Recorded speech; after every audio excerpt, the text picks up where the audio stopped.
Hello friends, welcome to Telugu vibes podcast. Corona virus ప్రపంచాన్ని ఎంతగా వణికించిందో, ఎంతమంది ప్రాణాలను బలిగొనిందో, ఎంతమందిని అనాథలుగా మార్చేసిందో మనమంతా కల్లారా చూసాం. ఈ మహమ్మారి భయం నుంచి ఇప్పుడిప్పుడే కోలుకుంటూ ఉండగా మరో వైరస్ మానవాళిని భయపెడుతుంది. ఆఫ్రికా దేశమైన డెమోక్రటిక్ రిపబ్లిక్ ఆఫ్ కాంగోలో ఎంపాక్స్ అనే వైరస్ విజృంభిస్తుంది. ఈ వైరస్ దెబ్బకు అక్కడి ప్రజలు ప్రాణాలు అరచేతిలో పెట్టుకొని బతుకుతున్నారు. ఒక కాంగోలోనే కాదు, ఇప్పటికే 12కు పైగా దేశాల్లో పెద్దలతో పాటు చిన్నారుల్లోనూ ఎంపాక్స్ వైరస్ కేసులను గుర్తించారు. దీంతో అప్రమత్తమైన ప్రపంచ ఆరోగ్య సంస్థ గ్లోబల్ హెల్త్ ఎమర్జెన్సీని ప్రకటించింది. WHO ఎంపాక్స్ వైరస్ను గ్లోబల్ హెల్త్ ఎమర్జెన్సీగా ప్రకటించడం 2 ఏళ్ల వ్యవధిలో ఇది రెండోసారి.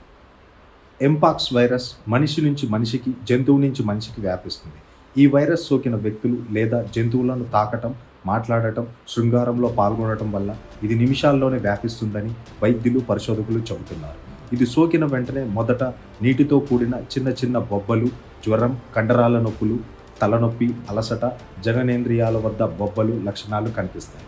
ప్రస్తుతానికి మరణాల రేటు తక్కువగా ఉన్నప్పటికీ ఈ వైరస్ వస్తే జనాలు బలహీనపడిపోతున్నారు.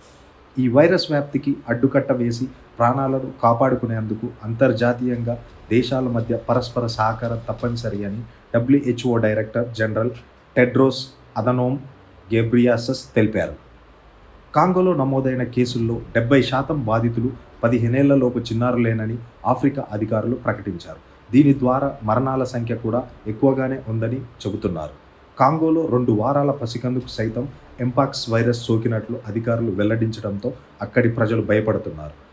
2022లో ఎంపాక్స్ క్లేడ్ 2 వేగంగా విస్తరించింది.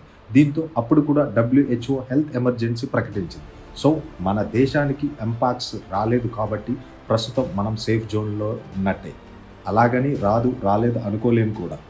ఎందుకంటే కరోనా ఎక్కడో పుట్టి ఇండియాకు వచ్చి మారణ హోమం సృష్టించింది కదా, రాకూడదనే కోరుకుందాం. ఈ వీడియో మీకు నచ్చినట్లయితే లైక్ చేయండి, షేర్ చేయండి, కామెంట్ చేయండి, ఛానల్ సబ్స్క్రైబ్ చేసుకోండి. Thank you.